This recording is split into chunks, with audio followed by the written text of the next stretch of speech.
Assalamualaikum and hi everyone. Yes, so today we will look at a new topic which is known as pressure. Pressure is a force over a unit of area. So the formula of pressure is P is equals to F over A. And the unit, the SI unit is Newton over meter squared, or also known as Pascal. So to know better about pressure, we need to understand the relationship between the force and the area.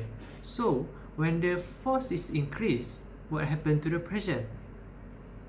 Yes, also the pressure will increase. But if the area is increased while the force is being maintained, what happens to the pressure? It will be decreased. So it is that simple that you can understand that pressure is a force acting over a unit of area. So this is an easy example that you can know about pressure. You put your hand like this and you take out one finger and you try to put and you will feel a pressure on your palm.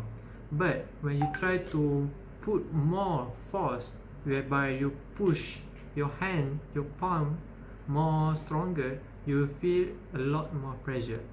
But instead of using one hand, right, so we will change the area, the unit area, so we will use 4 fingers. So when we put like this with the same force, we will feel less painful, which means it is less pressure.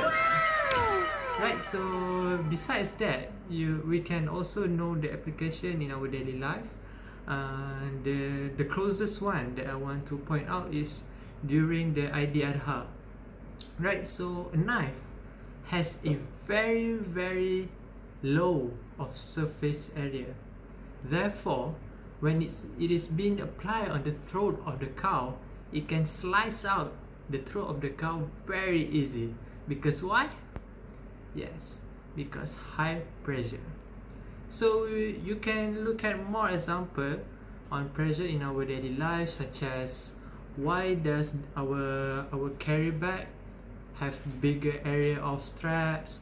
Why is the bulldozer has a very large tire when they're doing works on the soil, on the mud? Why do these things need larger surface area? So that's it. We will go deeper in applying Pascal principle. Okay guys, so let us move to the next topic, which is applying Pascal principle. So what is Pascal principle? Anyone know about it? So Pascal principle actually states that when pressure is applied to an enclosed fluid, the pressure will be transmitted equally throughout the whole enclosed fluid. I know you still don't get it because you're all the theory, you need to see it. So let us move to the experiment. So in this experiment, when the piston is pushed into the glass sphere, the jet of water is shot out from the holes in the glass sphere with the same speed. But why? It actually because the pressure acting on the water is transferred uniformly throughout the water. And the Pascal principle can be concluded using this formula. Output force over input source equal to output piston area over input piston area, or also known as F2 over F1 equal to A2 over A1. Usage of Pascal principle can be found in most hydraulic systems, and simple hydraulic system usually has a small area piston, and also the other one is the large area piston. When a small force is applied at the smaller area piston as an input force, it will produce a large force at the larger area piston. Okay, let us see first what affect the efficiency of this system. The answer is air bubbles. Because why? The presence of air bubbles actually will reduce the efficiency because some of the force will need to be used to compress the bubble instead of transmitting it equally throughout the fluid. So that's why it will reduce the efficiency of the hydraulic system.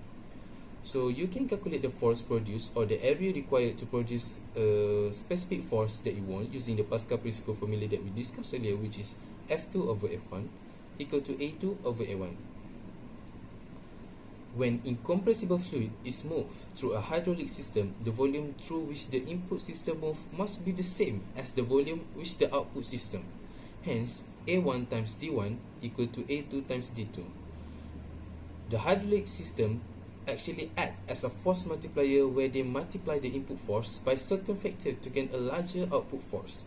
And the magnitude of the force at the larger piston actually depends on two things, which is the first is the force applied to the small piston, and second is the ratio of the surface area of the piston.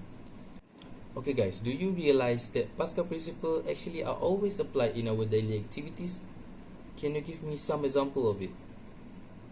It's okay, I will give the first example. So the first application is in the hydraulic jack.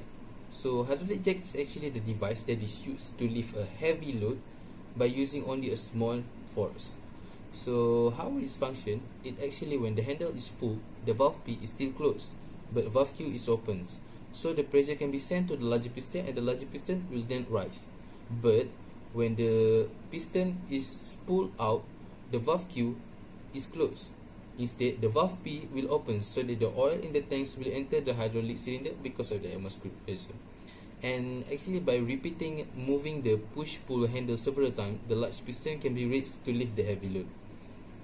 And what is the second example? Okay, it actually the hydraulic brake. So hydraulic brake is used in most vehicles that we found nowadays. And how its function is actually, it transmits the large force from the small force acting on the pedal to all wheels simultaneously. And that's why you need to change your brake fluid times by time, because the presence of air bubbles that we discussed earlier will reduce the efficiency of the brake and menyebabkan brake tak makan lah, apa semua yang you always know about it. And that's all from me. Thank you.